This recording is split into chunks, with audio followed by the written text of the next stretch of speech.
Kalau kalian masih ingat sosok ini, mungkin kalian tidak percaya dengan tabiatnya. Gibran Muhammad Nur namanya. Dia ini seorang ketua BEM UGM yang menjelek-jelekan Presiden Jokowi dengan menyebut Jokowi sebagai alumnus UGM paling menjijikan. Daripada disebut mahasiswa, Gibran lebih cocok menyandang status manusia yang punya gangguan kepribadian narsistik. Kenapa demikian? Karena orang-orang seperti Gibran, mereka butuh satu subjek untuk menaikkan hamanya. Entah untuk kepentingan hari ini atau kepentingan di masa depan. Intinya, narsis bagi orang seperti Gibran ibarat jantung yang harus diberi oksigen setiap hari. Tanpa narsis, mereka tidak bisa bertahan hidup. Jokowi paham tujuan Gibran dan orang-orang di belakangnya. Karena ini bukan kasus pertama di mana nama Jokowi dipakai untuk menaikkan popularitas. Lagi pula, Jokowi terlalu besar untuk meladeni orang kecil seperti Gibran. Kalaupun Jokowi harus melawan, dia tidak akan mau menampakkan hal itu secara terang-terangan. Ingat gak kasus Mardhani Alisera? Ketika ia membuat tagar "Kami Oposisi". Lihat karir politiknya sekarang, tidak ada peningkatan. Sejak tahun 2009 hingga sekarang mentok sebagai anggota DPR di kursi paling rendah. Padahal usianya sudah 55 tahun. Sulit untuk berharap Mardhani mendapatkan karir politik yang lebih baik di masa depan. Padahal Prabowo sebagai bosnya saat itu memilih untuk berdamai dengan Jokowi. Lihat sekarang karir politik Prabowo.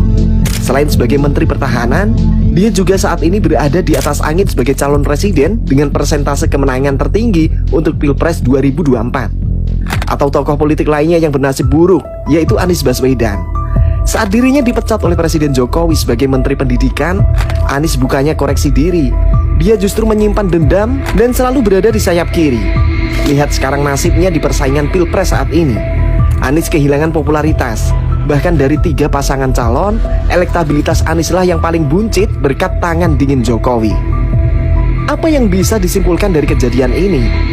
Yaitu kalaupun Jokowi harus memukul musuh, dia akan memukul tanpa harus kelihatan. Lalu apa yang terjadi dengan Gibran hari ini setelah menyebut Jokowi sebagai alumnus UGM paling menjijikan? Tentu saja UGM hari ini masih dalam pantauan sang presiden.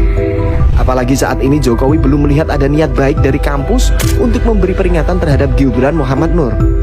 Dalam waktu 30 hari ke depan, Jokowi akan memberi efek jera baik kepada UGM maupun kepada oknum pelaku. Dan itu sudah kelihatan. Apa buktinya? Pertama, Jokowi tak mau hadiri undangan UGM dalam rangka memberi sambutan di acara Desnatalis kampus. Ini tak lama setelah adanya narasi bahwa Jokowi alumnus UGM paling memalukan.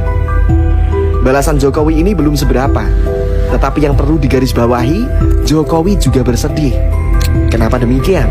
Di satu sisi, hanya karena satu orang jahat, ia harus menahan diri bertemu dengan puluhan ribu mahasiswa baik.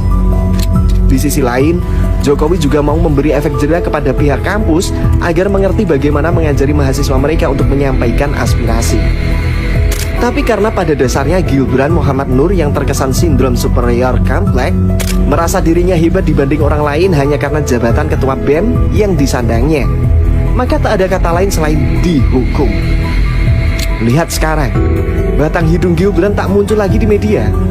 Berita tentang BEM UGM pun tenggelam.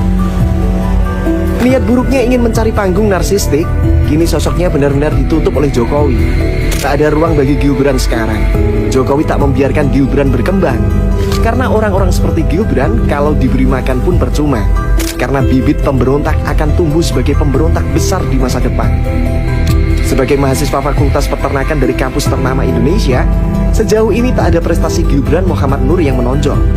Akhir kata, daripada sibuk memikirkan soal pemerintahan, adalah lebih baik bagi Gibran mulai dari sekarang memikirkan bagaimana mengubah nasibnya jadi penjaga kandang hewan. Karena yang harus diingat sekali lagi adalah orang yang bermusuhan dengan Jokowi, tak peduli apakah dia dari kampus ternama atau jabatan terakhirnya apa, orang tersebut akan mengalami 2 hal. Pertama, karirnya mentok. Kedua, karirnya menurun. Kira-kira bagaimana nasib Gibran setelah wisuda nanti? Tulis pendapat kalian di kolom komentar ya. And see you next video.